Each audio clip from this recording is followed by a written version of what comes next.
Hello, and welcome to the Super 70 Podcast, Episode 8, Gallipoli!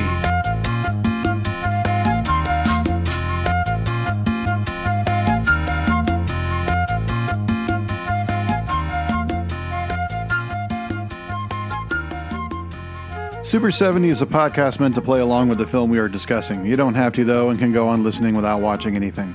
I would, however, recommend that you watch the film we are discussing before listening to the Super 70 podcast.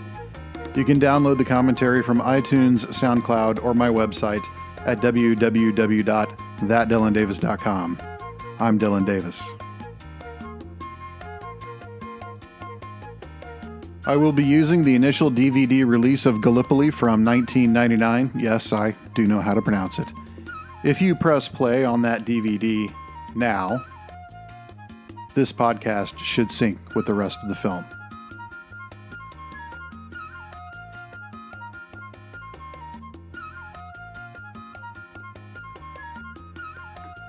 Paramount, a Gulf and Western company. You'll notice Rupert Murdoch actually has his name on this film. Rupert Murdoch is from Australia, and unfortunately his name is on too many things in this universe. The opening script, which is red, is reminiscent of blood, and the fact that it's using this very strange calligraphic font. I don't want to call it German, but it looks like the German subscript that was popular before the Second World War.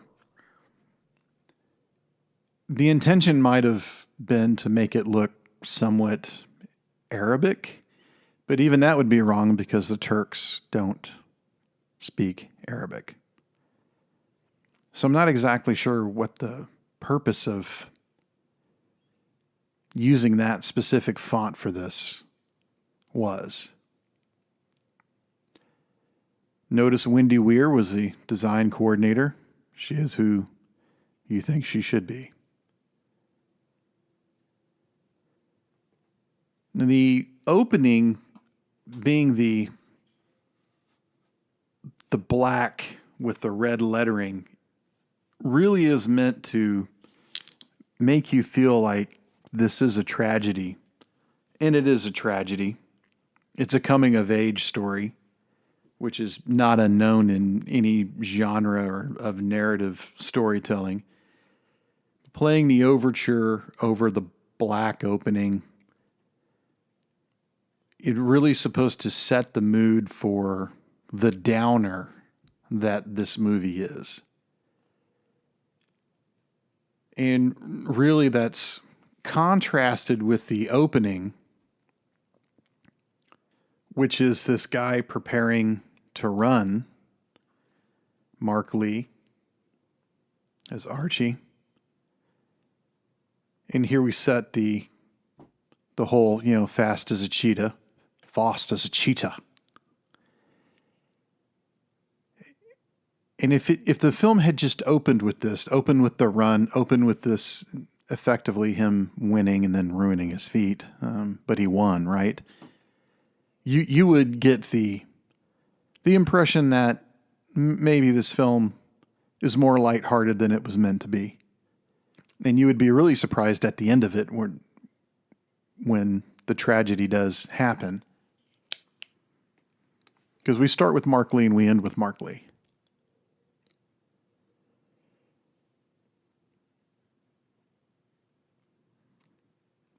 So it's fitting that it's got the long opener. May of 1915. We're going to get into the chronology of the First World War. Fast as a leopard. On your mark, which is funny because it's Mark Lee.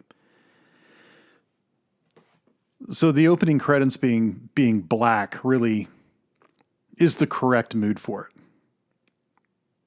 Now here we're running alongside him with a camera on a car for sure.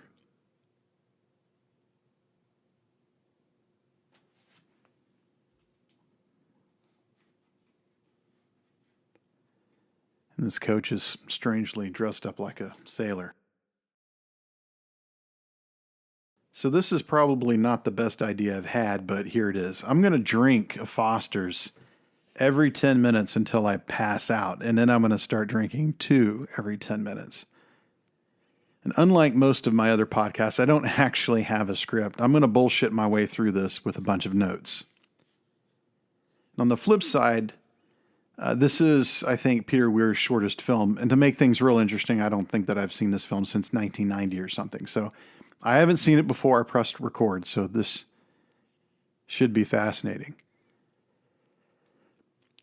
Now, I am from Texas, and every time I watch this film, I am amazed at how similar Australia looks to Texas.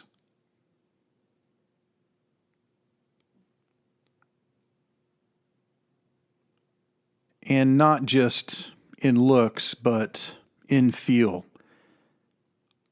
Ranches, cattling, black cowboys who are the backbone of the cattle industry in this state for 100 years.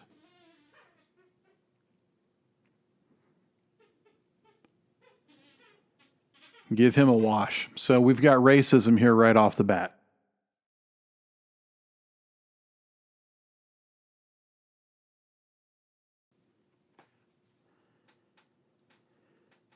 Now, on the inside track, I just moved from Alberta to Texas, and it's turned my life upside down. I felt like doing a Canadian movie, maybe like a Paul Gross marathon, Hyena Road, Passchendaele, maybe switch to Good Cop, Bond Cop, or even Jesus of Montreal, but I just couldn't go there.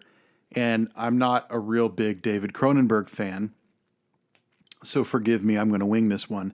If you hear a pause, it's either me drinking, trying to forget the fact that I've left a socialist paradise to a place where they drag African Americans behind their trucks and use the word fag to describe something other than a cigarette. So I got the back bacon on. I've been listening to Rush all day. I'm wearing my Free Newfoundland t-shirt. I have the CC and 7 handy. And I'm ready to go totally nutso on another Commonwealth country, Australia.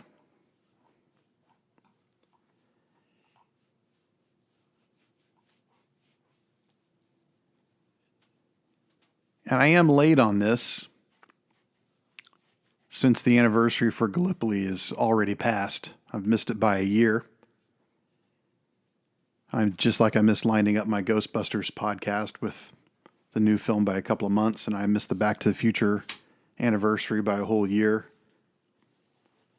I missed doing They Live until a week after the election, when a week before should have done it. But 2015 was the centenary of Gallipoli. I am a Gallipoli nut. I don't know why. I don't know Australians. I've never been to Australia or New Zealand. I'm not really a huge Mel Gibson fan or a Peter Weir fan, so it's kind of strange.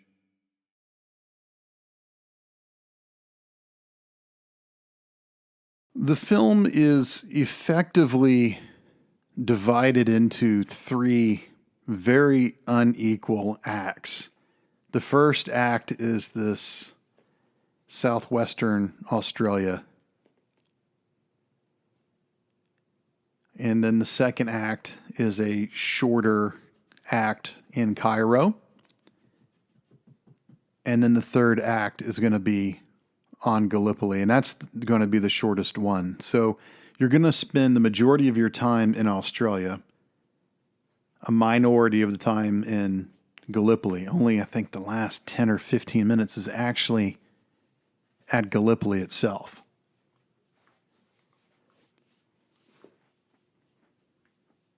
And that's done on purpose, because even though this is called Gallipoli, this movie isn't really about Gallipoli. It's about Australia and where Australians fit in the world.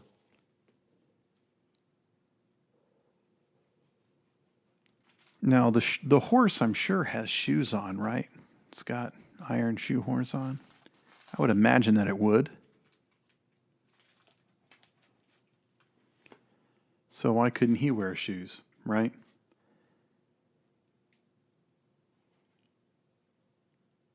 I read a paper a very long time ago in a college far, far away about dusty realism, and someone had applied it to Peter Weir.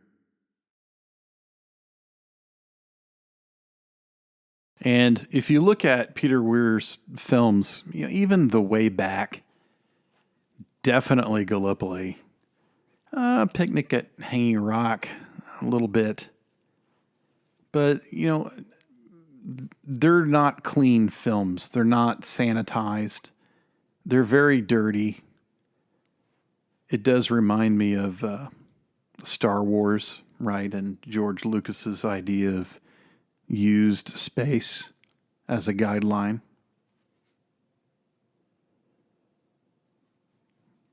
And that'll be the entire film. And there's going to be filth coating everything. Australia looks like a very dirty place, very dusty.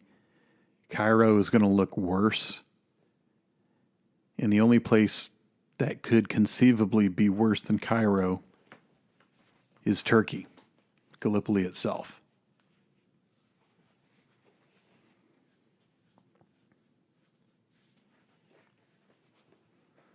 So let's get into the timeline a little bit. This is May 1915. So to give you an idea, the First World War started in August 1914, the famous Guns of August. If you want to read more on that, you should grab that book by Barbara Tuchman, which I believe won a Pulitzer Prize in the early 1960s. So to get into the Great War, you effectively have alliance systems all over the place. And you're effectively just waiting for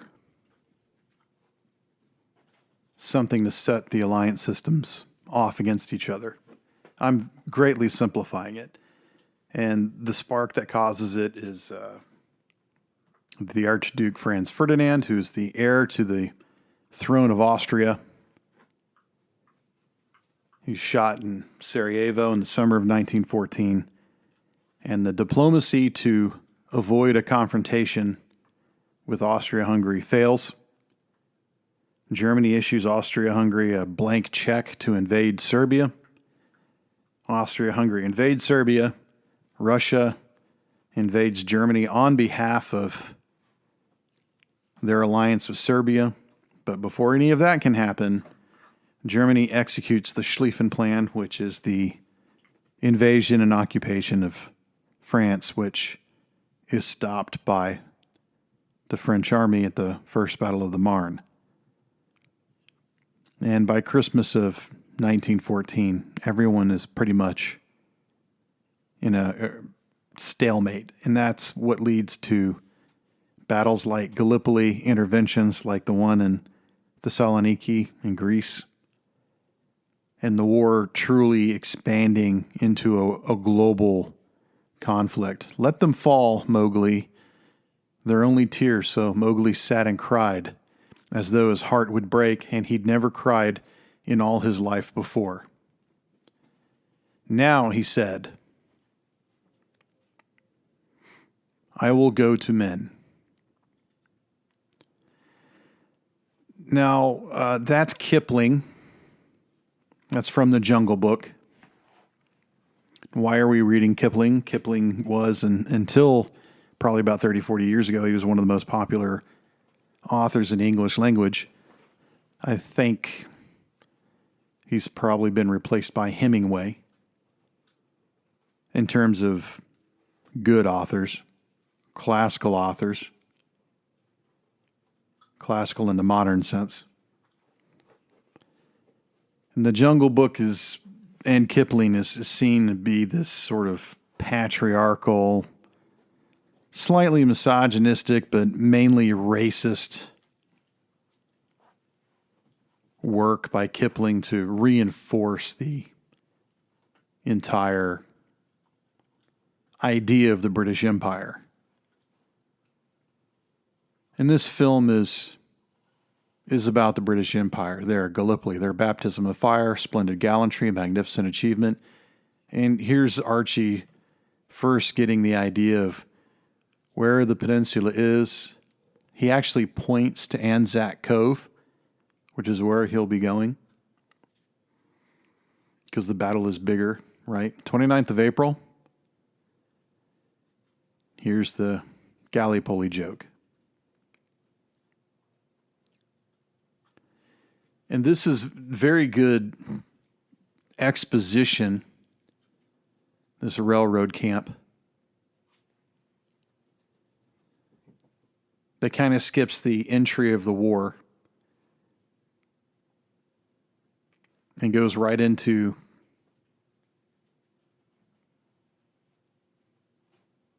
the Australian mindset and the involvement.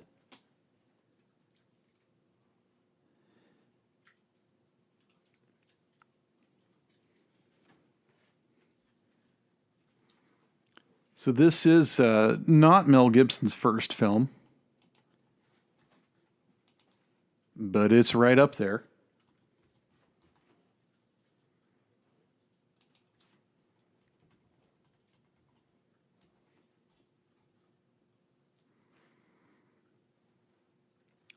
He plays Frank. He's on this rail gang. And he is about as uninvolved as you can get. He's not getting into the war. He's not interested in the war. He is very selfish in his mindset. And that contrasts to Archie, who Archie is for the Empire, for Australia. I'm going to make the world a better place. And Frank doesn't believe in any of that. So why does Frank join up?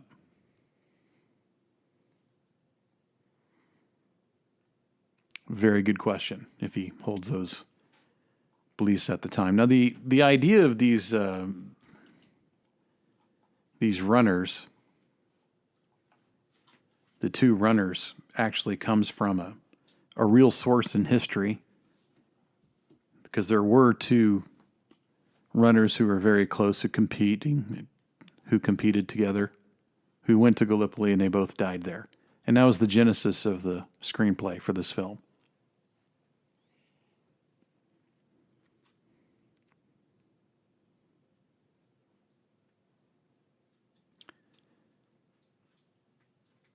Leeds, 1899, world champion, 100 yards. So Archie's dad was a runner himself. Now, Archie's going to only go off for 2 days, so he says, but in fact, he's never coming back again.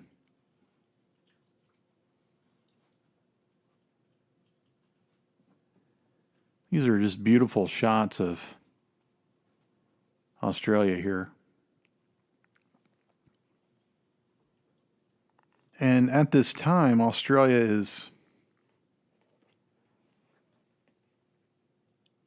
is not a colony. It is a commonwealth. It is a separate country, but it's very much in the British setup. And I think it was fairly recently, in the 1970s, you could immigrate throughout the British Empire, what was left of the British Empire, and effectively keep your citizenship everywhere. And I know that was the case in Canada until about 1977. So you could actually, if you're in the UK, you can immigrate to Canada, or I believe to Australia, and still keep your citizenship and become a citizen of that country. And it wasn't until the late 70s when they severed the knots.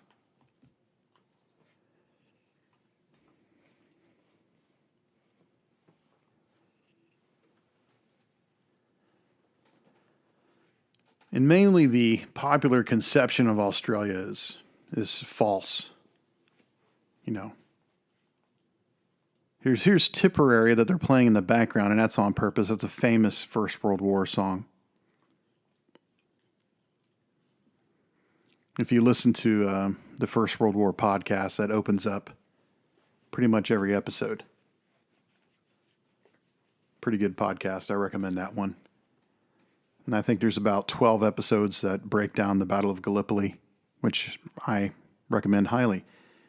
Gallipoli being such a good keyword, you should go into your podcast app and just enter Gallipoli as a search word and just start listening to everything that pops up.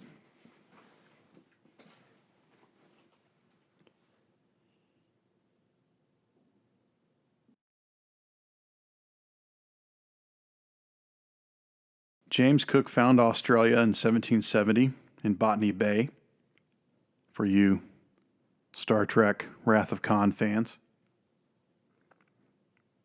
He discovered New Zealand in the same trip. And for a long time, Australia was synonymous with the penal colony that was there. But there were other immigrants in Australia.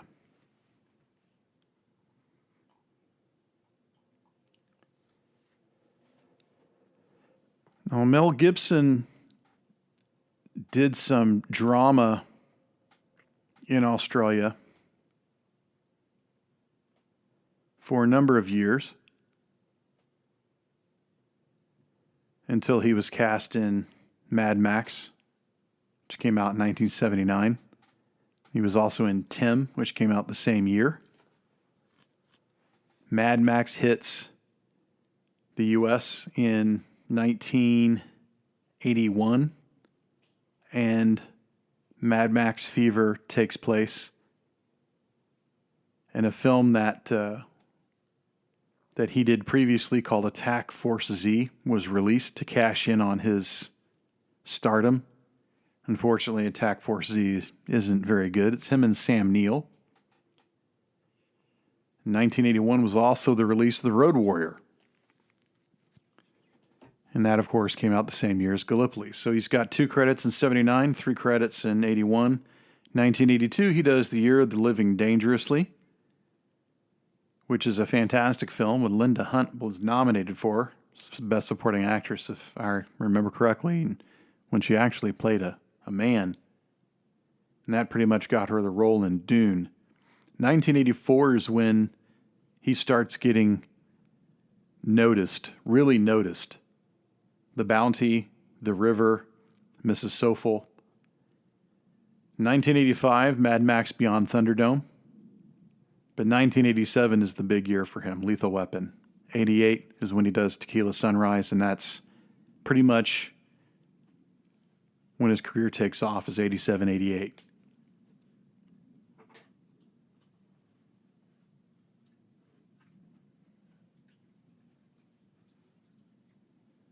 Frank and Archie here, the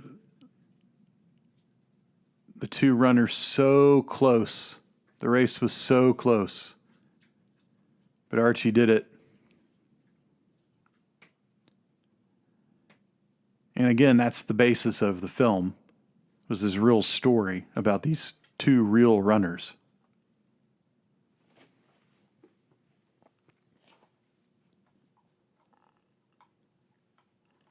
Peter Weir had an interesting career leading up to this. Again, he did some drama. A lot of people think that his greatest film was Picnic at Hanging Rock, which came out in 1975, and everyone loves that film but me. I think it's slow and boring, but what do I know? He also did The Year of Living Dangerously in 1982, Witness in 1985 with Harrison Ford, Mosquito Coast with Harrison Ford in 1986, Dead Poet Society 1989, Green Card 1990, which is a horrible idea for a movie, much less executed the way that one is, Fearless 1993, Truman Show, so 2 stinkers in a row, Master and Commander 2003 is when he starts to get his mojo back, and then The Way Back in 2010, which I honestly think is not just his best film, but I think The Way Back is in probably the top 100 greatest films of all time. The Way Back is phenomenal. And if you look at his body of work,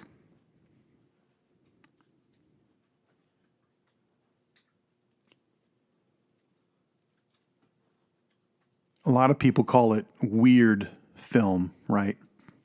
Like a pun on his name, Peter Weir, weird film. Because occasionally you'll see things that doesn't make a lot of sense, or it's not confusing, but things that you don't see in other movies. And it's shot in an unconventional style that you just may not catch on to right away. It looks kind of normal at first, and then you see kind of shots like that one of the to the back. So they call it weird film. And Gallipoli is probably the one that's most associated with this, although Picnic at Hanging Rock, again, is the one that has the most exposure. Year of Living Dangerously. I think The Way Back has a lot of these weird moments.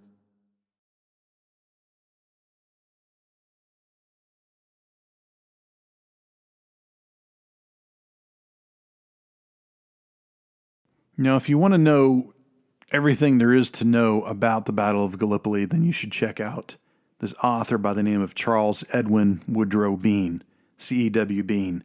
He wrote a 12-volume history of Australia in the War of 1914-1918. And he started this Anzac legend. Published in 1935.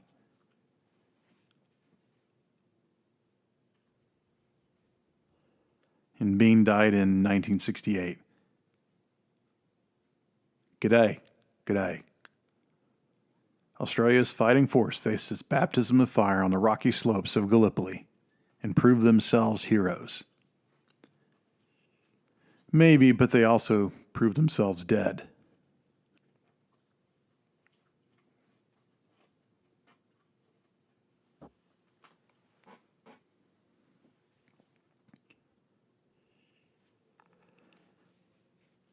Some people think that Peter Weir helped to define the rebirth of Australian cinema. I don't know about that because I don't know what it was before. So to call it a rebirth, I don't know. Supposedly he addressed some of the most pressing concerns that Australia had during this time, the 70s and 80s. And I wouldn't know about that either because I'm not from Australia and I'm not a historian who focuses on it. But he does have these intriguing images of Australia. They're very evocative, they're transcendent, and people remember them, these compelling visions.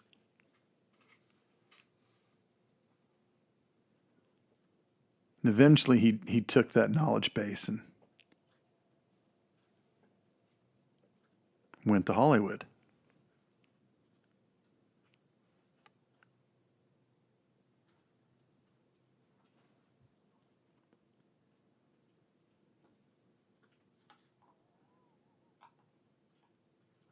So the scene of the train where they're going to hop the train to go enlist somewhere else because Archie's underage. It's a smattering of light, the light in, the light out, and it's supposed to mimic the artillery fire.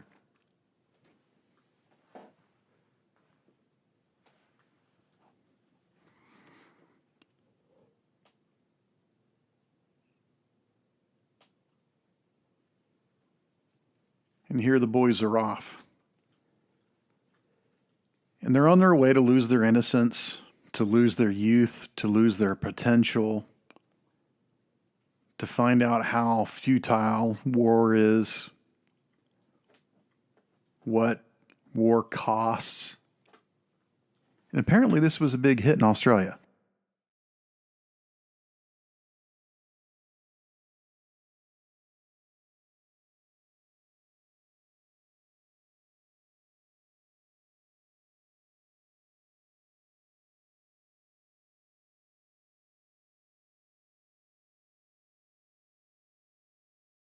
Come on, mate, we're here. So there's a whole thing around mates and mateship and matehood. What's it like to be a mate, to have a mate, do all those things.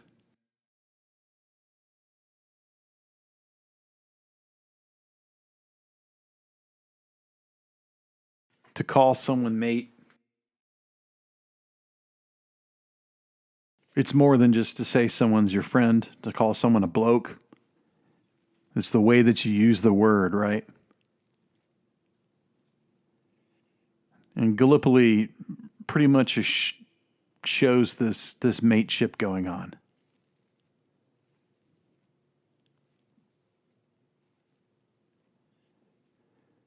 So here's something that I found kind of, I don't know, this is right out of Lawrence of Arabia for me, right? 50 miles.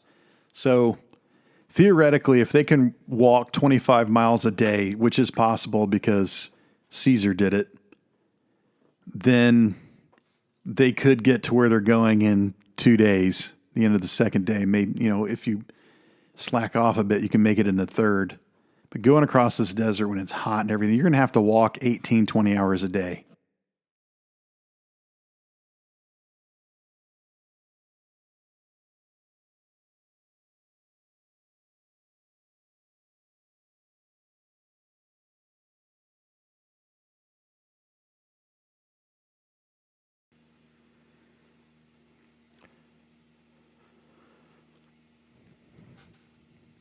So it does look like it's, right out of Lawrence of Arabia, right? The blue horizon. There's a curvature on the lens that they must be fighting against, because if you look at the land, it looks completely straight across. It doesn't look bowed at all. And Weir has these elements that he uses.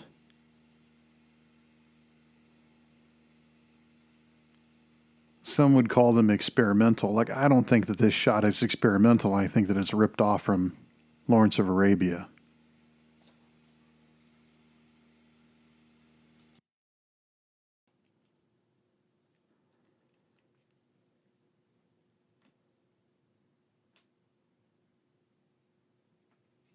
And anyway, I don't know if they are experimental.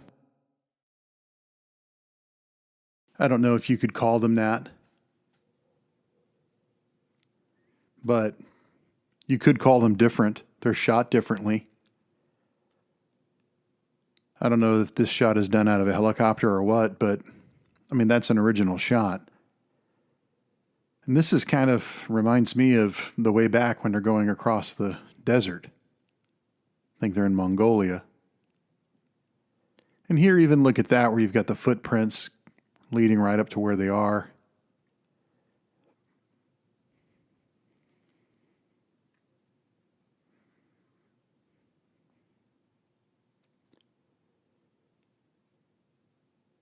So here's Archie and Frank arguing. You got to get in it. I'm not getting in it. And remember, this is still in the days of the feathers. People going around handing out feathers. And Archie is using the extra time that they have hiking and walking across the flats here as time to talk him into going to the war. It's an English war. It's not our concern. Then he calls him a coward. Now, remember, Frank descends from the Irish, right? So the Irish fighting for anything to do with the British Empire, that comes into more of a play later, I think, when they're in Perth. Frank's having a conversation with his dad.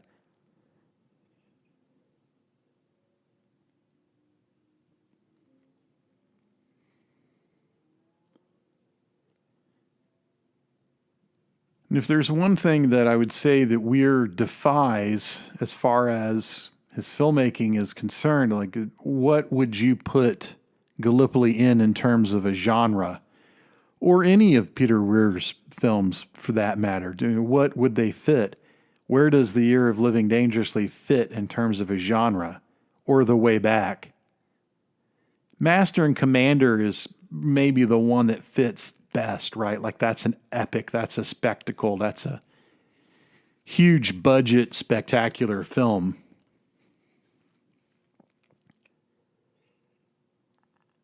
But Gallipoli is not that. It doesn't, most of his films do not fit into a genre.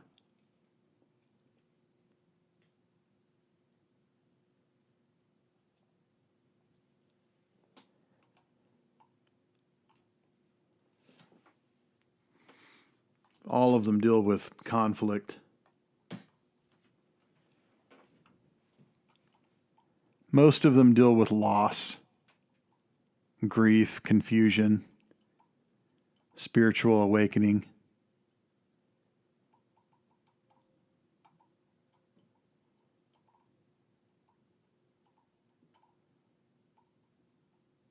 No, that's just amazing where you see that they're walking around in circles. Here's a dry well.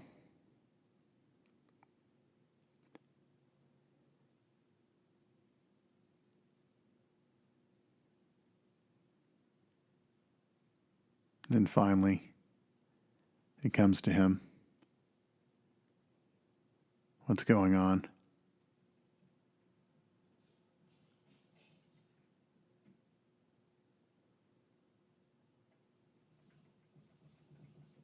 They're running as fast as they can. Why are they running through the desert? Because it looks dramatic.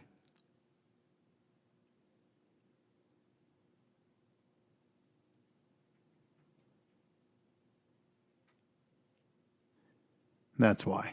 They've got to catch up to the guy with the mule caravan. If you look at Mel Gibson's body of work, if you look at his acting style, I should say, he's got this, you saw it there when he's running, it's kind of the flailing of the arms type of thing.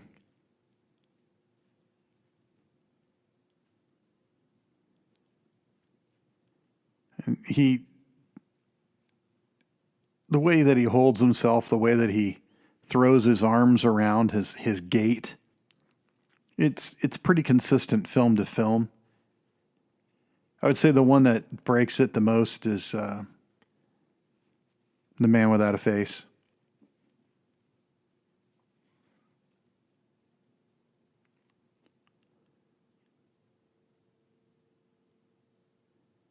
See, how did the war start? Well, I don't know. Well, most people didn't know how the war started back then, so that's okay. It's just kind of happened. And what is Australia doing in this war? Turkey is Germany's ally. How did that happen?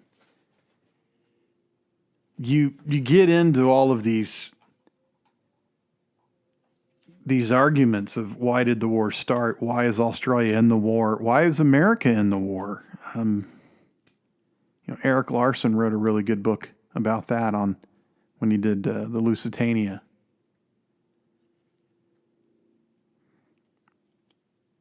I would recommend Gordon Martell's Origins of the First World War. That's a pretty good book. I'm not going to go into that, but basically he bottled it down to oil and the famous idea of a Berlin to Baghdad railway, right? So in a global sense of what's going on is the world is being quickly divided between Britain and Britain's allies and then everybody else. And everybody else is very much a polyglot of people who are not really allies. They're just in the same boat. And the leader of everybody else, for lack of a better word, is Germany. And Germany wants to compete on the same level as Britain. They want a fleet, the German High Seas Fleet.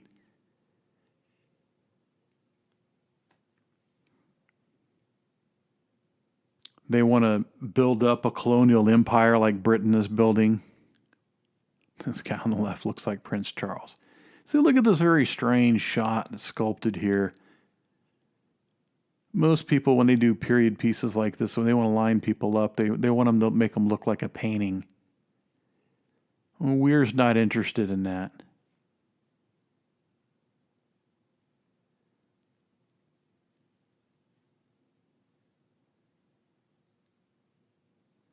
The light horse sounds like the worst idea I think that I've ever heard.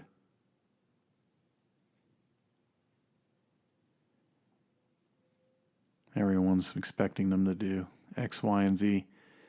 So,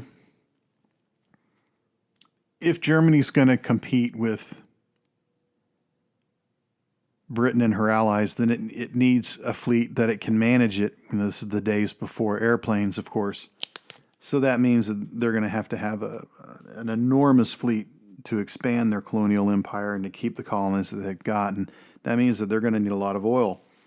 And the British fleet had already moved to oil pretty much by the outbreak of war. And Winston Churchill was the first Lord of the Admiralty, so he was the guy who was pretty much instrumental in making that decision, moving them to oil. So the importance of oil became huge. So Germany, in effect, was trying to do that, was trying to lock down an empire, trying to lock down oil reserves to keep the empire. And in effect, that's the bigger reason, the underlying reason as to why the war broke out.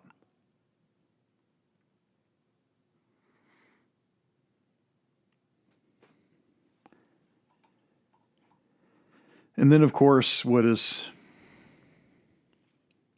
going on with Turkey? You know, that's far more complex, I guess. Look at this amazing shot where you can actually see the coal in the coal car. This crane is just earth-shattering. Look at all the hats. Everybody wore hats back then. Everyone's got their head covered. And then the way that it tracks back. It finds Archie, then pulls him back, lets him pass. That was an amazing shot.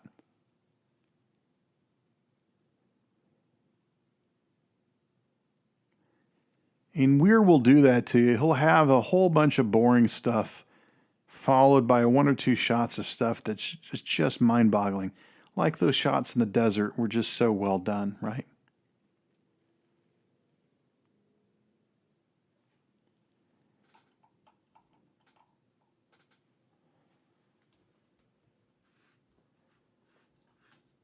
Now, Turkey had very recently undergone an internal revolution, or the Ottoman Empire, I should say. It wasn't Turkey yet. They had forged this relationship with Britain, which they had basically rejected.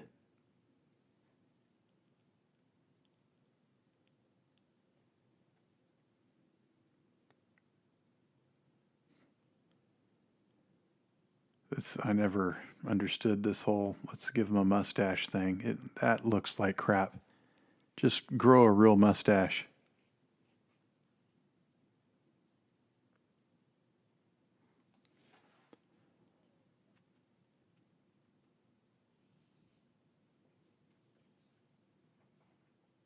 This film is fascinating.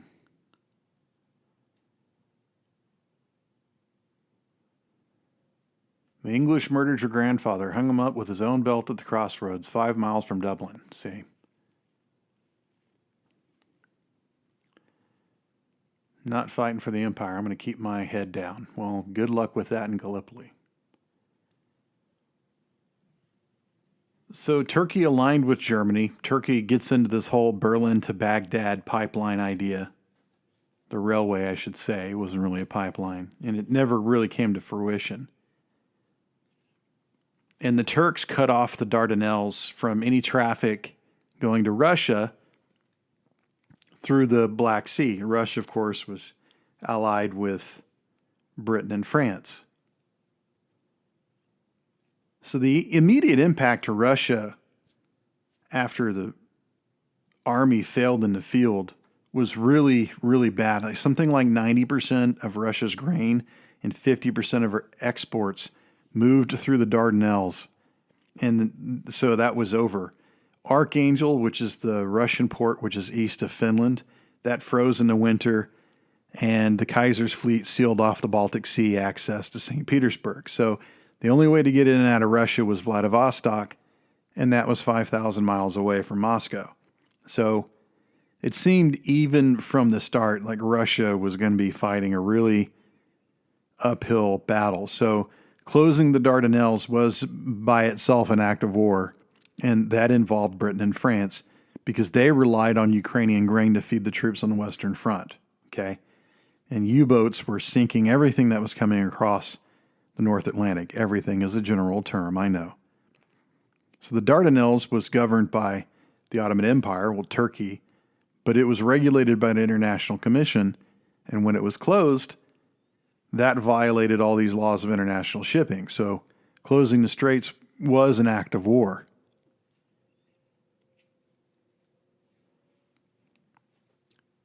So here the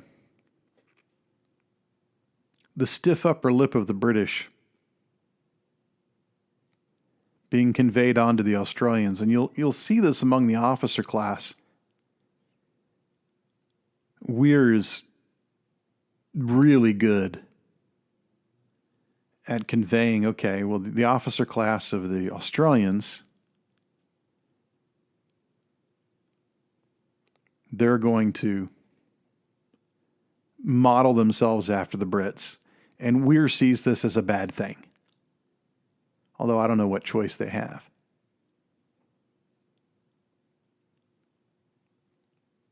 And Australia was different than, say, Canada, where the Canadians, up until the 1950s, the Canadians felt very comfortable integrating their army with the British Army. To the point where Canadians and Brits served, completely side by side, completely intermingled.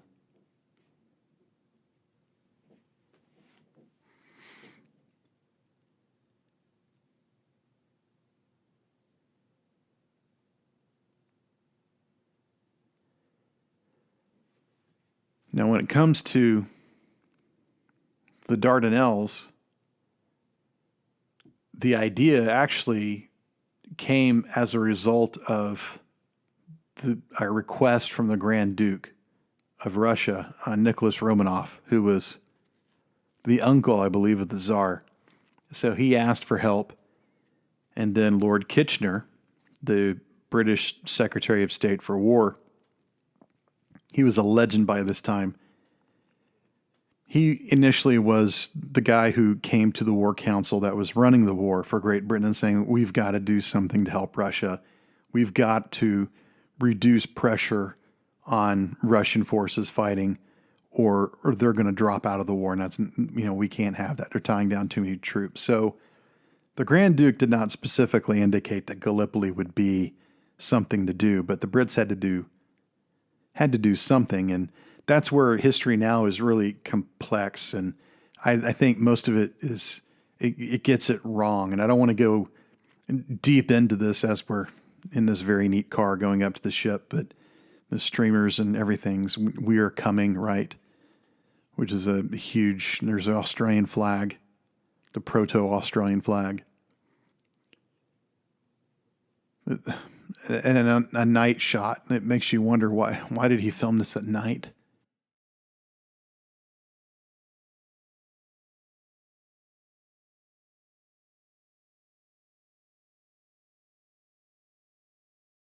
So he's going to be the Australian is going to be looking after these troops. So here's where history gets kind of muddled, where everyone pretty much blames Winston Churchill for pushing this Gallipoli idea, as we need to go to Gallipoli and relieve the stress off of Russia. But it really was an idea that Kitchener had pressed at first in a very limited sense, and then Churchill basically took the mantle and ran with it. So it's not that he doesn't deserve to skirt all of the blame, but he doesn't deserve all the blame either. So Kitchener told the War Council, and Churchill was on the Lord Council, right, with Jackie Fisher, who's this really famous former Sea Lord of the Admiralty, this famous personality who came out of retirement to advise on these naval matters. And the idea was from Kitchener, well, a Navy only action, a Navy only operation. No troops are available. So let me paraphrase that. Kitchener told Churchill that any naval operation in the Dardanelles would have to be executed without land troops because Kitchener believed that Gallipoli should be a subsidiary expedition which should not jeopardize the Allied effort in France.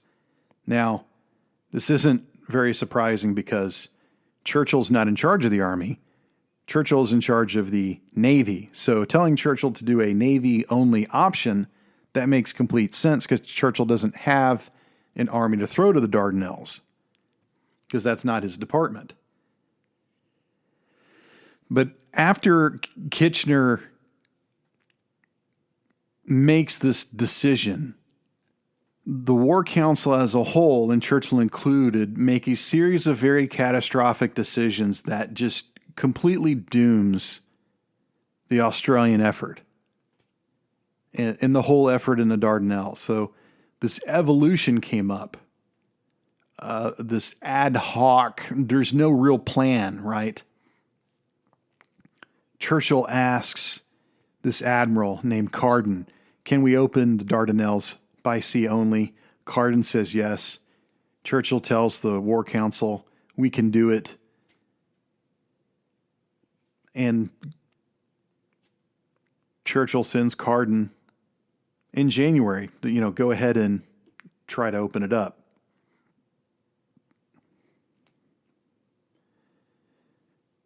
So Fisher, of course, said that he thought the troops should be used and he threatened to resign, but he didn't resign. Fisher caved, stayed on the War Council. The Navy only was a go. They had some ideas. So let's take some troops and pull them from here and put them there. And they said, no, Navy only.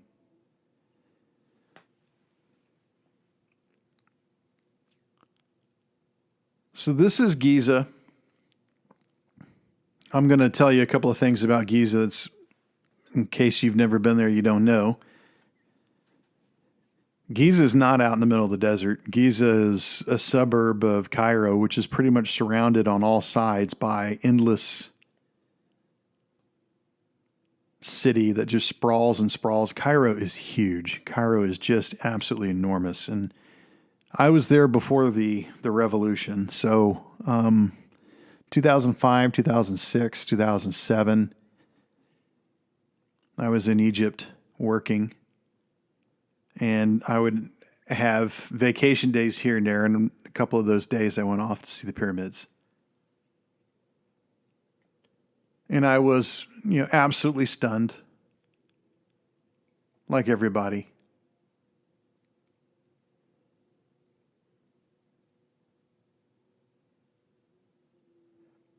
But the idea that they're encamping by the pyramids is kind of... It's kind of absurd. Obviously, they're shooting there, but it's really...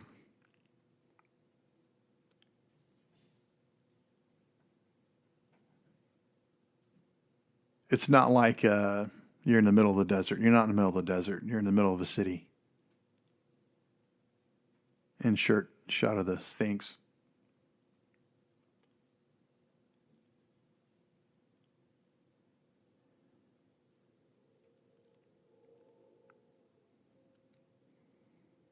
No, this is fairly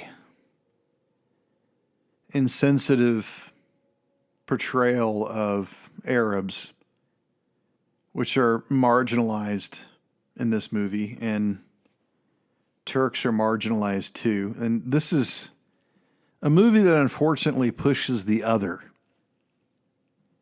You can see that they're even kind of laughing about it.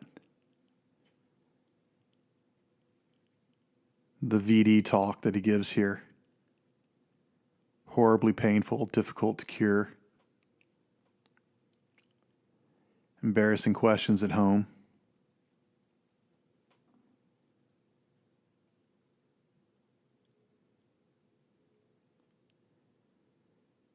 So it doesn't paint Arabs in a particularly good light. And it doesn't paint Turks in a particularly good light, or Muslims for that matter. And by all accounts, the Turks were well respected by the Australian troops. The Anzacs really, really held the Turks in high regard as fighting men. Now here you've got the Australians with this trademark turned up hat, where the brim of the hat on one side is curled up. And I'm not sure if there's an outback reason for that, but that was definitely the style. The chin strap around the throat. And that's in great contrast to, say, the Brits.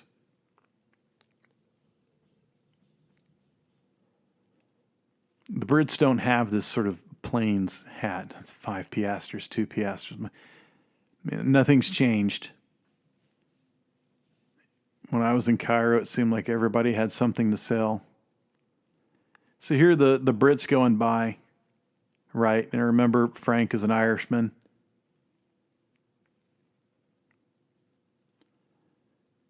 And these Brits are, you will treat me with respect. You will treat the officer of the empire with respect. And Frank doesn't want to salute him.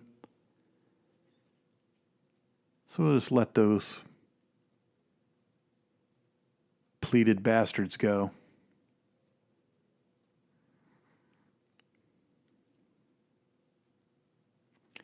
So here comes Gibson on the horse with the monocle. I say, Carruthers, there's some chaps that way. Right, because he's got the monocle in. And I always found this kind of strange because I never associated the monocle with English officer class or riding jackasses instead of horses, right? Wait until you meet the New Zealanders. Tally ho, tally ho. If England needs a hand, well, here it is. England has always needed a hand in any of its wars that it's ever fought against anyone. England used Irish conscripts to conquer Scotland.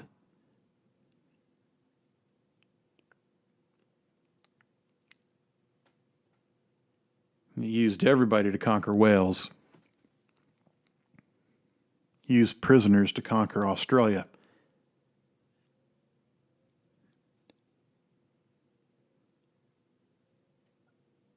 So here's what I mean when it doesn't particularly make Arabs look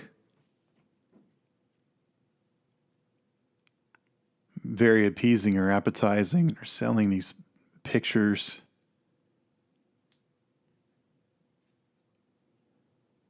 It's more than these guys have ever seen. Why is the donkey laughing? That's why the donkey's laughing.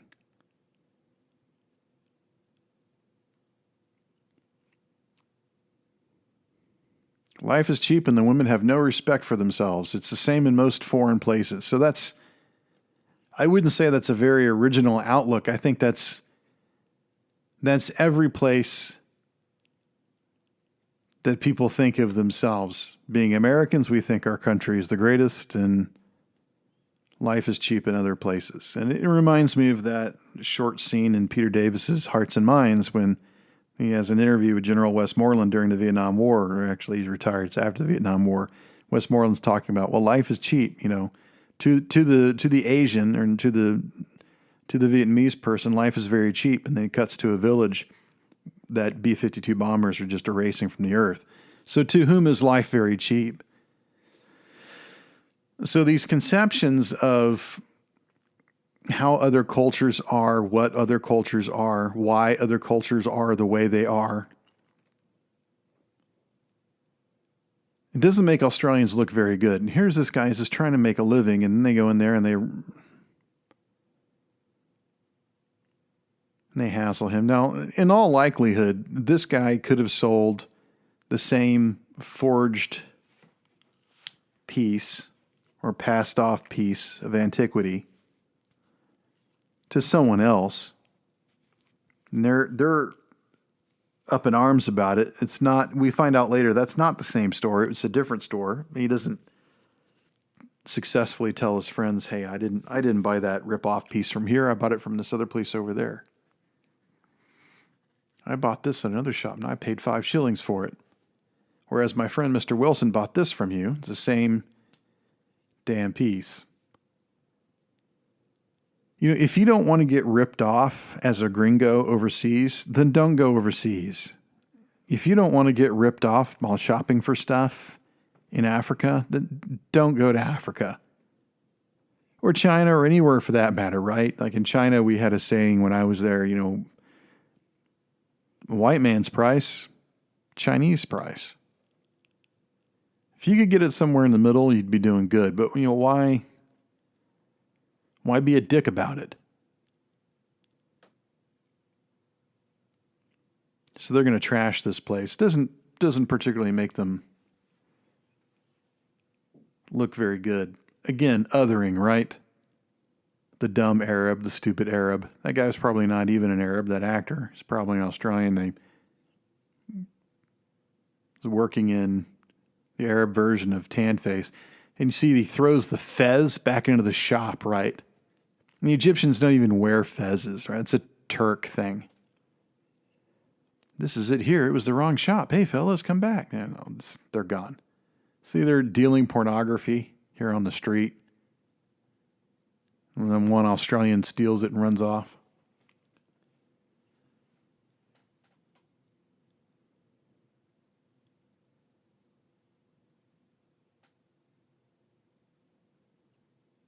So here's the bordello.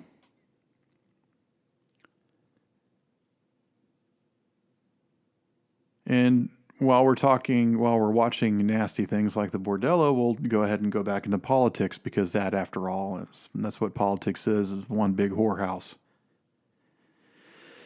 So the war cabinet refused to send troops. Churchill tried to get Marines there. Locations changed. Plans changed. Kitchener tells Churchill, yes, you can. We'll send some army there. Then he reneges on that. Things change week to week. And then, retrospectively, Churchill makes this huge mistake. He bombards the Dardanelles in November, and then again in February. Then there's a push in March to open them. And the land expedition would go on April 26th. So it just seemed like there was this lead up to the invasion that the Turks obviously knew about. Look, they're shelling Gallipoli. They're trying to come up Gallipoli with naval power. Obviously, they're going to land an army here. And that putting that army together and landing it on the Hellespont, which is the tip of the Gallipoli Peninsula, that was really like a last-minute thing.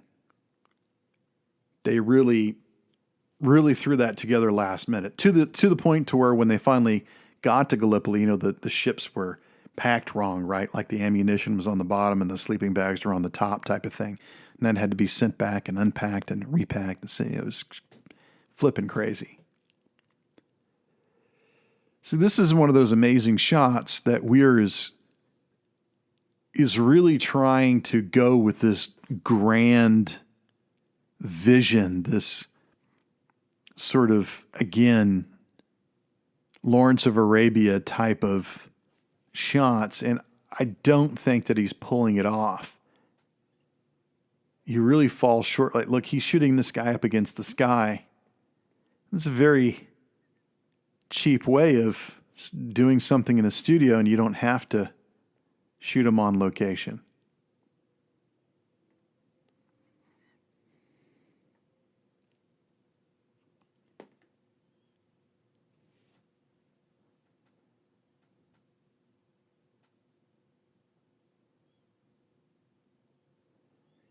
So what is the invasion force supposed to accomplish? Why now that we're trying to, we know what we're trying to do. We're trying to help Russia. We're trying to open the Dardanelles near the Gallipoli Peninsula. So what are the ultimate goals? Well, there's lots of them, right? The first one was to open the Dardanelles, of course. We already said that. The second is to control the Sea of Marmara, which is the body of water in between Constantinople and the Aegean Sea, right? And from there, the Navy could shell munitions factories, the Ministry of War, lots of government buildings in Constantinople, the bridges to Galata, which is across the Golden Horn. Then they could occupy Constantinople. That would be a goal. That would knock Turkey out of the war, supposedly. The fourth was to disrupt the Berlin to Baghdad railway, which was carrying crude from the Middle East fields to refineries in Germany. Then they would open the Bosporus Straits just to the north of Constantinople, and that would open aid to Russia. So if they could use the momentum of that success to force the Balkan nations to quit the war at the minimum, or then maybe join the Entente, that would be great. They could liberate Serbia, and then they could push through the Balkans and put some pressure on Austria-Hungary, and that would include helping Serbia, which is what Russia wants to do all along. So you read all of that and what they're supposed to accomplish, and that just sounds impossible. That's an impossible list of objectives to achieve. Oh, we're mates, sir. Oh, this is supposed to be warfare. That goes back to the mate ship. Here the Australians are rolling around. Oh, they look very enthusiastic. So here's the Australian officer, English officer. They're not impressed.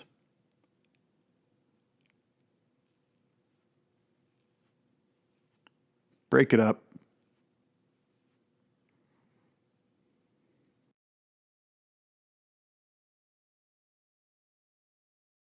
As a field exercise, this is pretty bad, and it's choreographed badly as well. Kind of get the idea that Weir doesn't really know exactly how to do this or what to do, like taking the idea off the page. Not so easy. Cairo, 9 miles. You're in Cairo.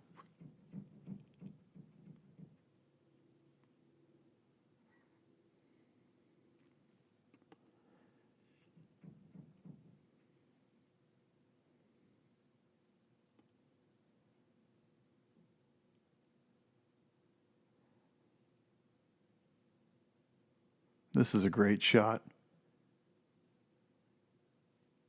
Right down the street, palm trees in the background. Of course, I rarely saw palms when I was in Cairo.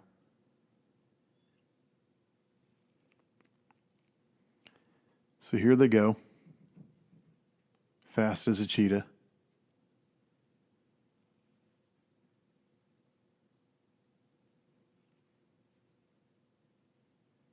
And this is going to mimic the trench run, which you'll see later. All the way out to the open desert.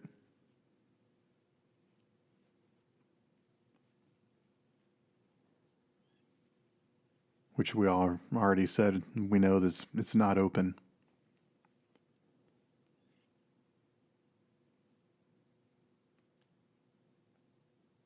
One of the most famous messengers who ran trenches in the Great War was Adolf Hitler.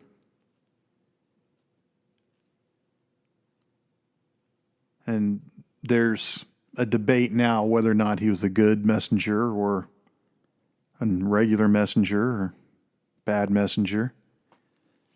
By the way, to climb the pyramids now, they used to ban it for a while, but now you can actually pay money and climb it. They don't let just anybody climb it anymore.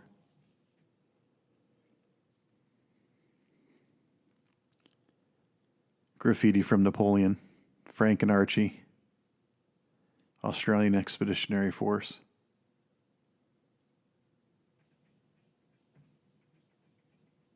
Nope. AIF, Imperial Force.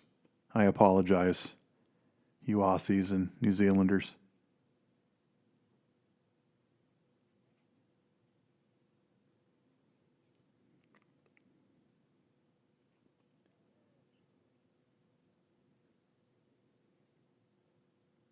So here they're trying to serve together.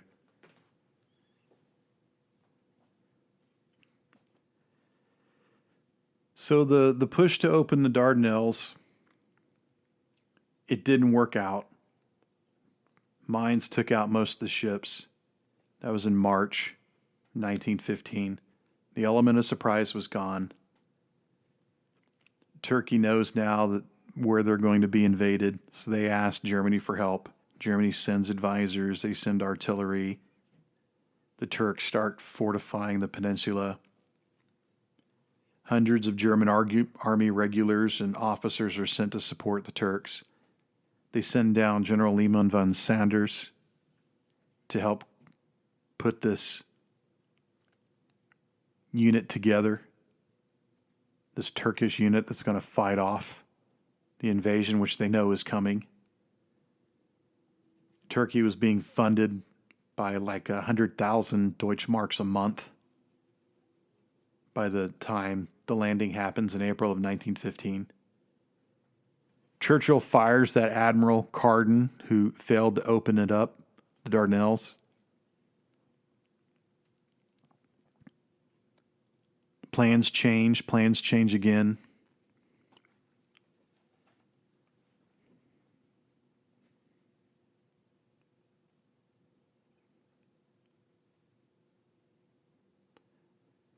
So here his friends don't like the fact that he's moving from the infantry to the light horse, even though where they're going, there's not going to be any light horse. There'll be no horses on Gallipoli.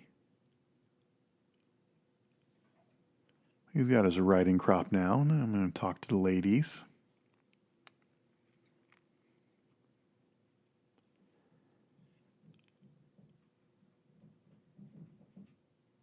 So the invasion happens on the 25th of April, 1915, which is not portrayed in this movie. You don't see the initial invasion. Look at this interesting shot here. And again, it's Weir tries to copy a lot of these tropes of old Hollywood. This looks like something out of Grand Hotel from 1936.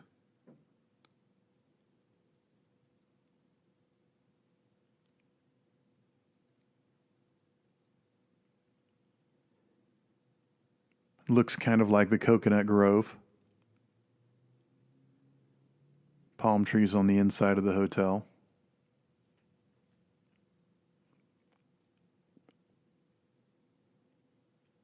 And this is a pretty long take, if you saw that. That went on for almost a minute. Notice the statue here in the background, which is slightly racist. He's going to bluff his way through. Message for Major Hamilton.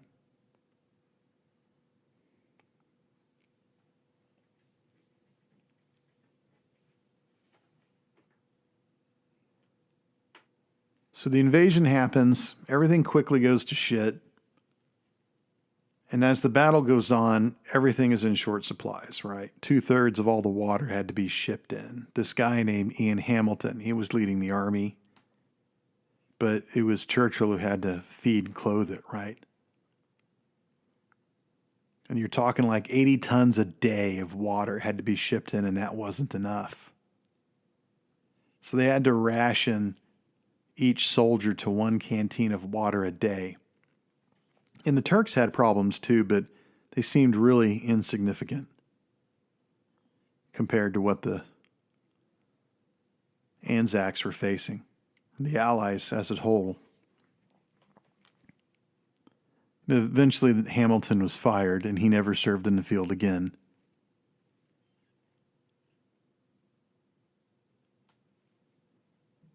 They tried to figure out, what do we do about Gallipoli? And Kitchener finally went to Gallipoli in late 1915. They get together and they decide, well, we're just going to pull out. So by Christmas of 1915, they pull out of Gallipoli. They abandon the entire enterprise. And it was something like half, like your chances of getting killed or wounded or missing in Gallipoli was half. Those are horrible odds. 50% casualty rate, horrible odds. Now here are the ticker tape scene, the confetti scene. I mean, this is right out of, a lot of, even I dare say, Marilyn Monroe type of films in the 50s. Like Some Like It Hot. These hotel parties that you would see. It's like Weir's studied Hollywood, but it's like either he doesn't have the budget to pull it off, or he's kind of deliberately making a soft copy of what he's seen in the past.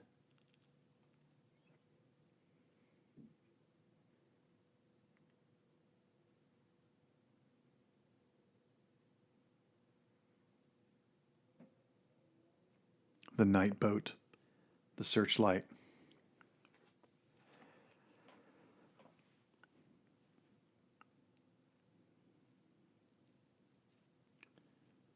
So Gallipoli destroyed Churchill's reputation, but Kitchener managed to keep his, but probably at the cost of his life, right? Like Kitchener went to Russia to discuss the military situation with the Grand Duke, and his ship that he was on, the HMS Hampshire, it was struck by a mine off the coast of the Orkney Islands. So because Kitchener did not survive the war,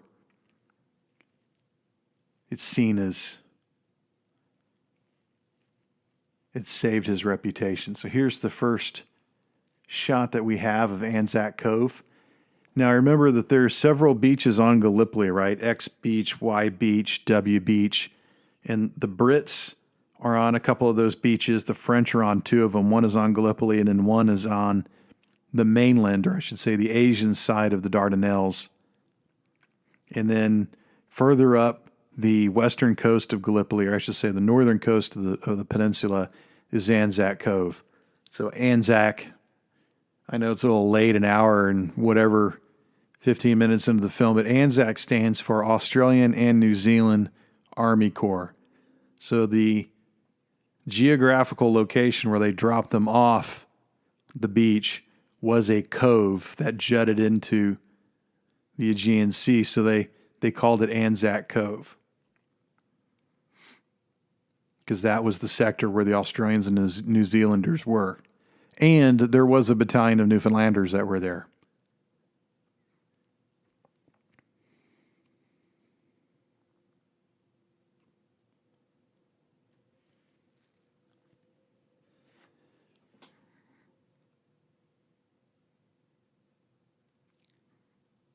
So by all accounts, everything that I've read by Gallipoli, and if you ever get a chance, you should read Alan Moorehead's book on Gallipoli or Bean's book on it.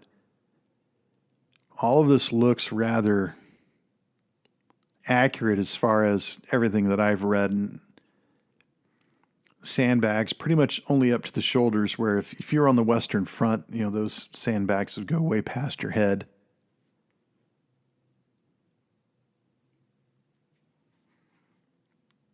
Constantly looking for firewood. There's no wood on Gallipoli. Look at this amazing pull out over the beach. And there was no safe place. The signals out to the ships with the flags, that really happened because they were so close to the ships.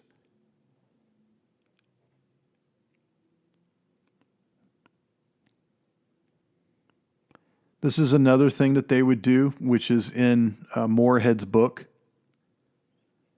which is if you went out to go take a bath in the sea, you would throw in some change into a hat, and it was like paying into a lottery. And if you got caught by a shell, if you got hit or nicked, that's one of the boats from the invasion fleet sunk, right? Wouldn't be the only time that you see Mel Gibson's butt in a movie.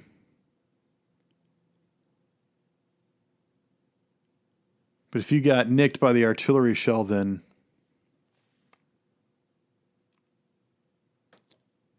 you won the lottery.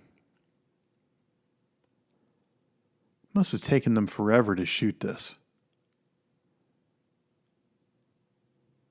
There you go. Hey, look at me. So I don't know why they're carrying him. His hand is bleeding, not his leg.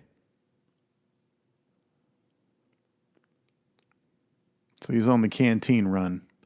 This is another thing that happened.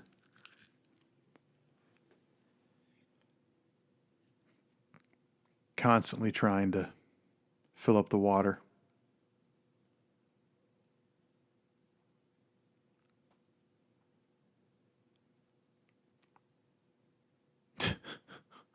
Hello, Australia. The Turks were really close, and that's another thing that was different from the Western Front to Gallipoli. The Turks were extraordinarily close, to the point to where the two sides could hear each other talking in the trenches. Whereas on the Western Front, the Germans and the Brits, or the Germans and the Americans, or the Germans and the French, they were usually very far apart. Like it in some cases, hundreds of meters apart. And it just wasn't possible really to hear one or the other unless there was a very loud general commotion. But that wasn't the case at Gallipoli. They were so close. In some cases, the trenches of one lined up with the trenches of the other. And I know during that's the bodies in the wall itself, right? Like I had heard that, I had read that the bodies were used to create the walls that you use to defend yourself in the battle. So the bodies were in the trenches themselves.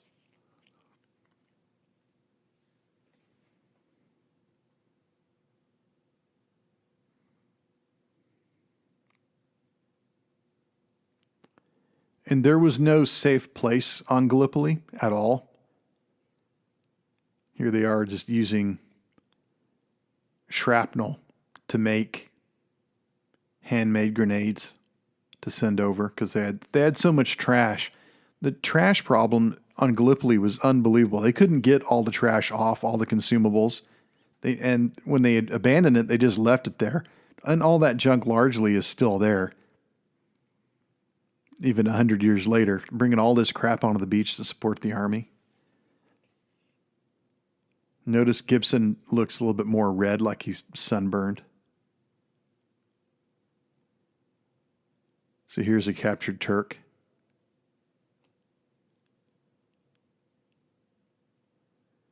Oh, check that out, a Mauser. Crikey.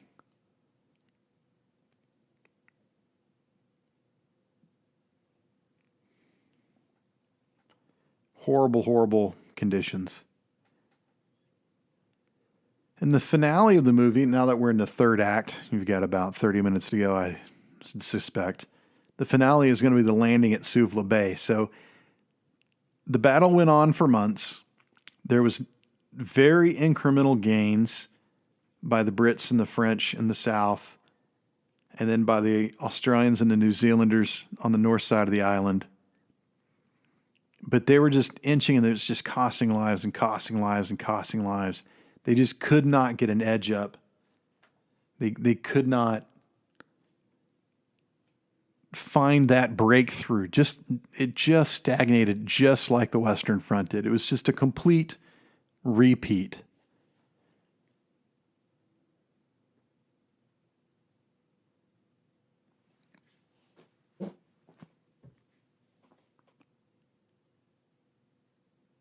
And so the solution was, and I don't remember if it was Birdwood or Hamilton who came up with it, but the solution was, let's do a left hook, let's do a left flank around an amphibious landing way up the peninsula at a bay called Suvla Bay.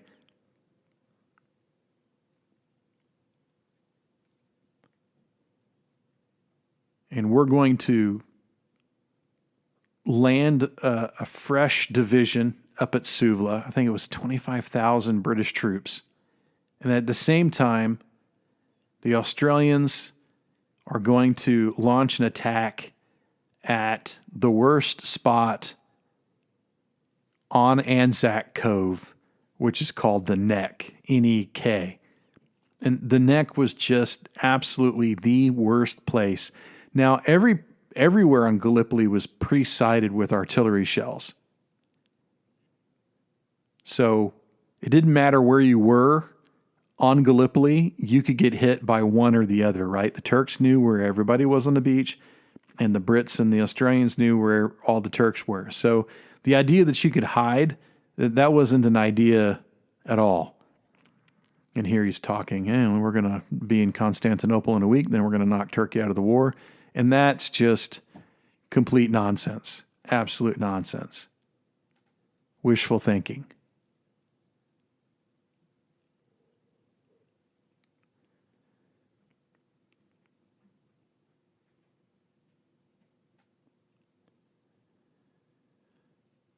So the landing of Suvla happened. When it was executed, it was just too slow.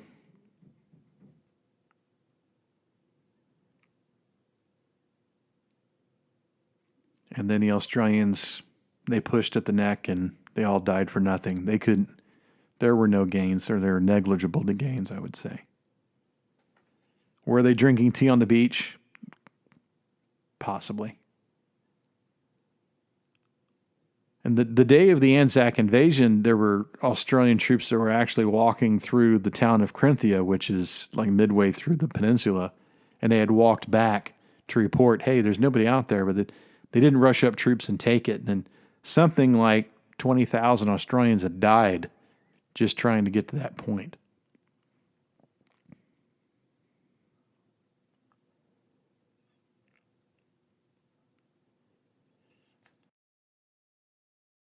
Gallipoli as a military feat is really important because it shaped the idea of amphibian warfare. During the Spanish Civil War, Franco had landed his Republican force at Malaga, and he kept that in his mind, Gallipoli, right? Get them off the beach, get them off the beach. Gallipoli informed D-Day and hundreds of Pacific landings, which was like pulling off a D-Day every 2 months for the last 2 years of the Second World War. Everyone had it in their mind because they didn't want it to turn into another Gallipoli. It was that bad. And Gallipoli stained the Australian view of serving the empire. If you ever get a chance to read Churchill's 6-volume history of the Second World War, I would recommend it. He describes pulling the Australians out of this really important battle in North Africa at the request of the Australian Parliament so that they could go defend the home country after the Japanese attacked Pearl Harbor. He sent them to Singapore, and the Australians actually cried foul. They wanted them to come all the way home, even though everybody knew that the Japanese could not invade Australia if they tried. They had no plans to do it. So the Australians went to Papua New Guinea. The Americans arguably had a tougher time fighting the Pacific than the Australians did. And if the Australians had stayed in North Africa, they would probably have had an easier time than fighting the Japanese. So it's fairly accepted that the Pacific War was more brutal than the European one, even on the Eastern Front, with the exception of the entire, extraterritorial genocide that was going on.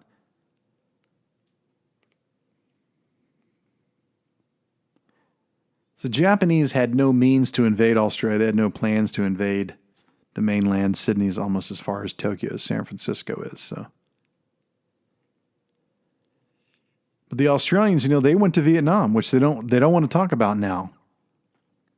But they were there, and the modern conception of Gallipoli is only Australia. But that's corner politics, right? They leave out New Zealand all the time. I'm leaving out New Zealand, even though Anzac includes New Zealand. So this is the first mate to buy the farm. So here's the emotional impact of, okay, I'll tell your parents.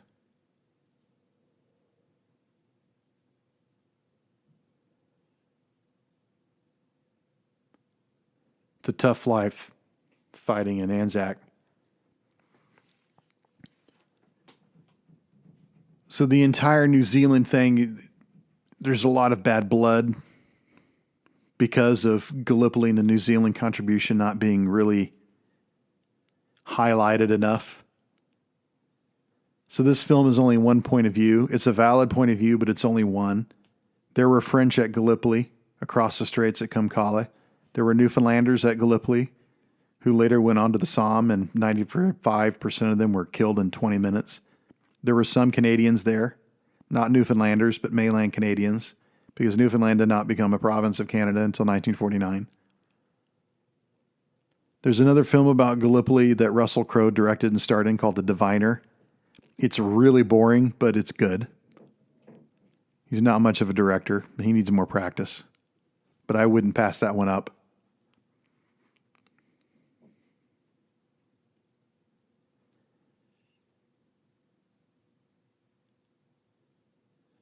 Sharpening the blade.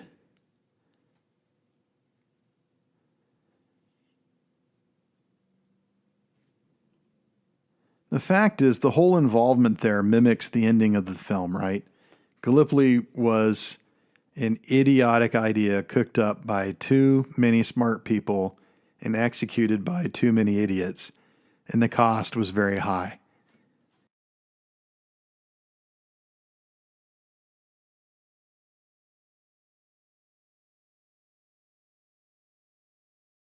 I think half of all Australians killed in the war in its entire history were killed at Gallipoli.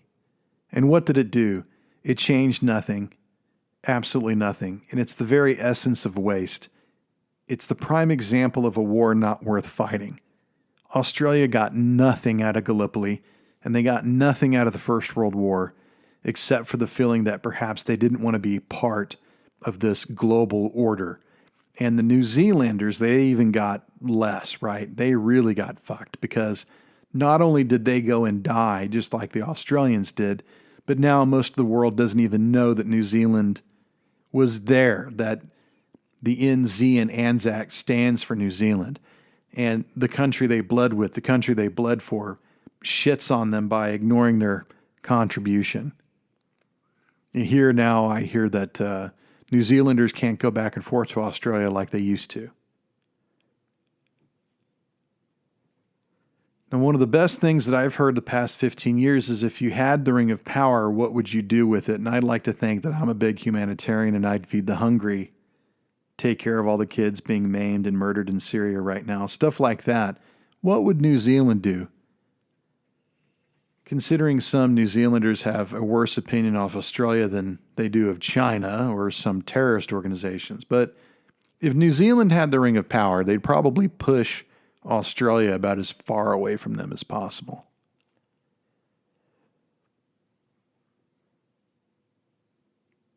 So it's a myth that they're the same country. It's a myth that they're even together.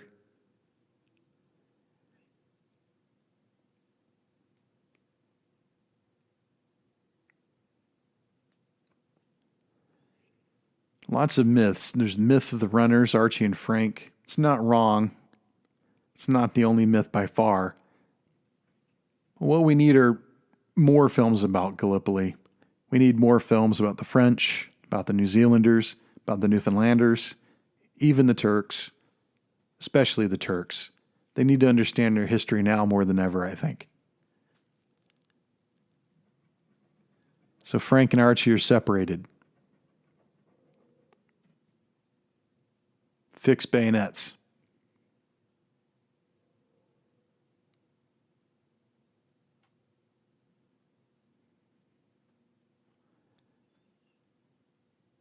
First wave.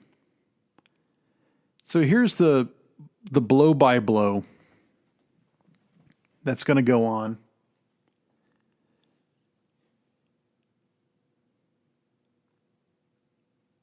It's a very methodical process that Weir is going to give you in a very strict chronological order, starting with the bombardment,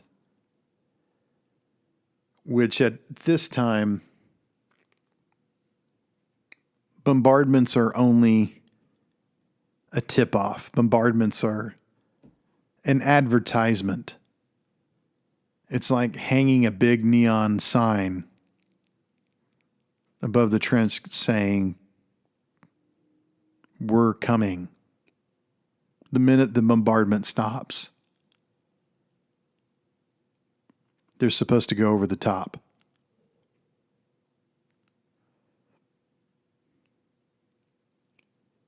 See, their watches are off.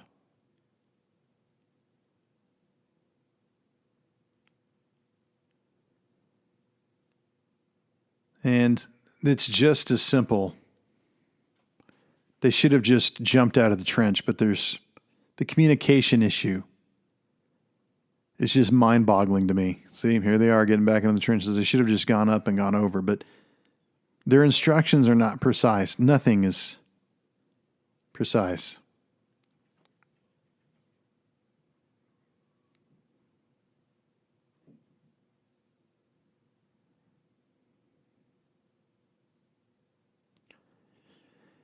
And the portrayal here of the Australian officer in the trench knows more about what's going on than the stiff-ass Brit who's safe in his bunker calling the shots. That's a very common conception of what's going on in the British Empire, not just from an Australian viewpoint, but from a Commonwealth viewpoint. So they're going to go over the top, and they're going to get mowed down. Oh my God, that stunt guy just went completely back. There goes another one. They're not making it a few yards. They're getting mowed down by the Maxim guns provided by the Germans. Come on, lads. Crawl back.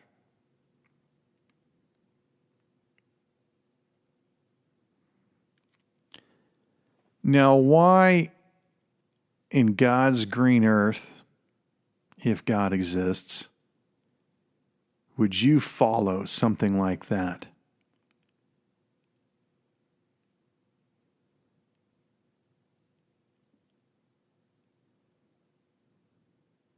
Second wave, get ready.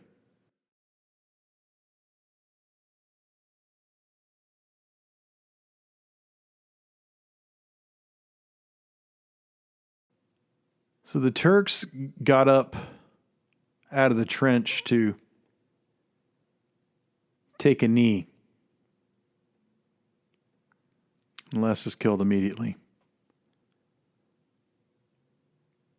God, some of these bursts are horrible to even look at. And Frank basically knows that Archie's he's in the third wave or the fourth wave. He knows that Archie's going to get it next wave. All these guys are just... That's the third wave take position. And this is when the Australian officer, he's like, I'm not doing this again. And for some stupid reason,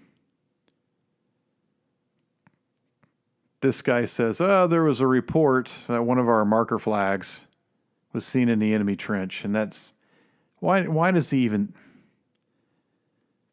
say stupid shit like that? It just makes you wonder what is going on. But there is this need to impress your leader. There is this need to maybe lie, to pad, to comfort, to push what your leader wants to hear in a hierarchical sense. And this goes down from the very basic trench operation that's happening here to the highest form of government service, which is everyone telling George Bush, yes, there's weapons of mass destruction in Iraq. We can prove it. They're absolutely there. Even if you know that it may not be true, you know that that's what your boss wants you to hear, so you're going to keep perpetuating that lie.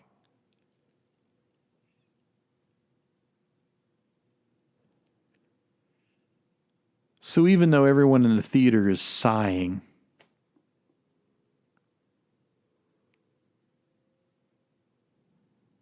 it's actually a very real condition. The attack must proceed at all costs. What is all costs here? How many more men have to die?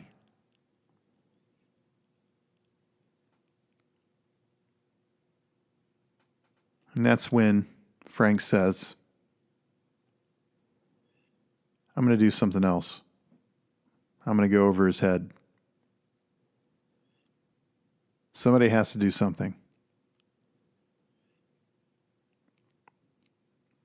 And here the Turks are having such a good success that they're emboldened. At least here they're not faceless. And the other is limited to such an extent in the final scene.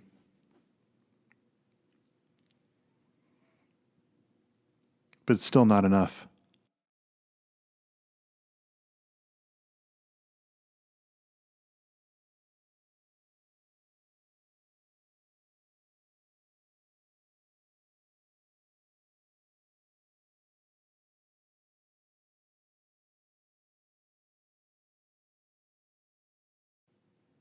Moving through the trench as a messenger just must have been excruciating. So he decides he's going to take a risk. He's going to take the shortcut. It's worth his life if he can save someone else's. Gibson's performance here of, I'm going to do it, I'm going to do it, I'm going to do it, and then he does it. And he makes it across, just barely.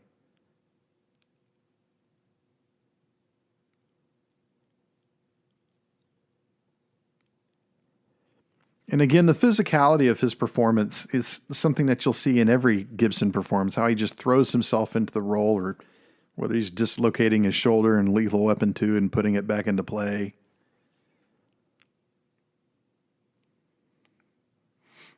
Payback when he's falling on the concrete.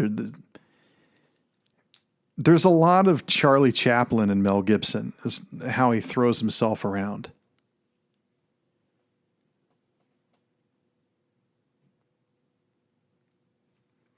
And I don't know if that's conscious or not.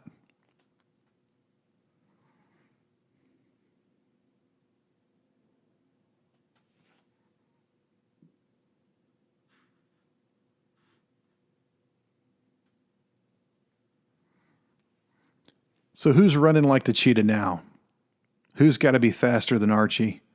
Frank's got to be faster than Archie. Just like Frank's running, you've got support crews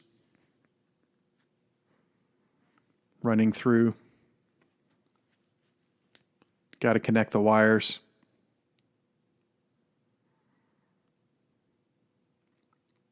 This scene is just heartbreaking. Everyone has resigned themselves to their fate. And this is also one of those things that was very common. Some Australians actually wrote into their diaries the date, and then they wrote, "I died," or "I was killed in combat today." Because they knew what was going to happen. It's just sad.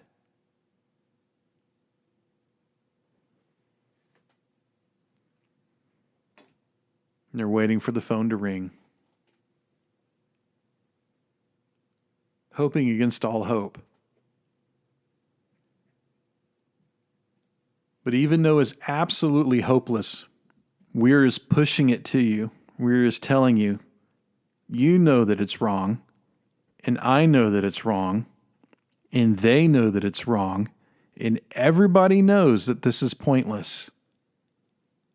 But it's going to happen anyway.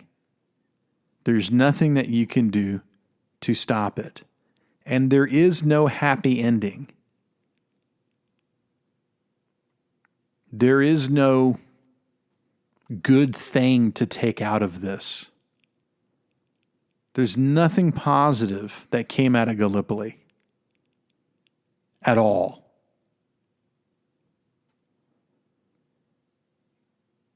Guys are hugging each other.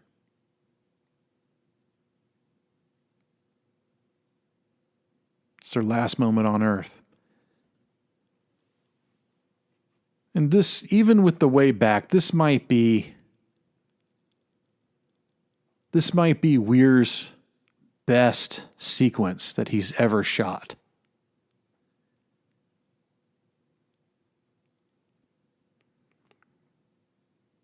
Putting their watches and their mementos on their bayonets with letters to their families. Archie hang his dad's stopwatch and his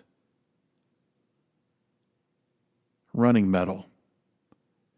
Because if he gets killed out there, there's no guarantee that they'll ever find his body. Or there's no guarantee that stuff will ever make it back. He doesn't even know if anyone's going to be able to mail that back. The people who could mail it back, they might be dead in the fourth wave.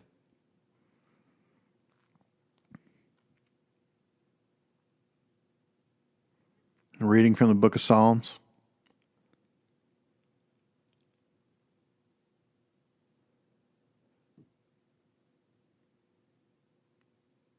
More dust.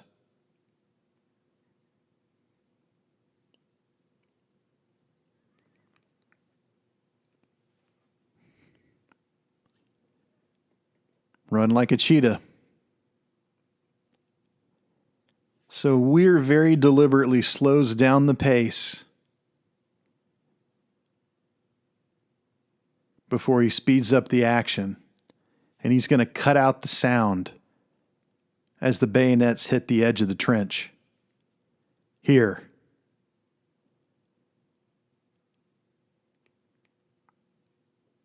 And here, for the first time, you see in that shot things from the Turks' point of view. Cocking back the Webley. And this guy just does not want to do it. And they do it. And they go over the top. And they die. Gibson's famous scream. And then the freeze frame.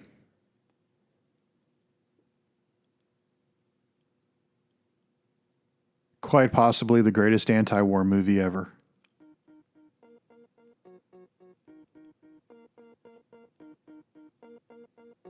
Thanks for hanging out with me while we watched Gallipoli. I hope you found this interesting whether you watched with the commentary on in your home or just listened in your car.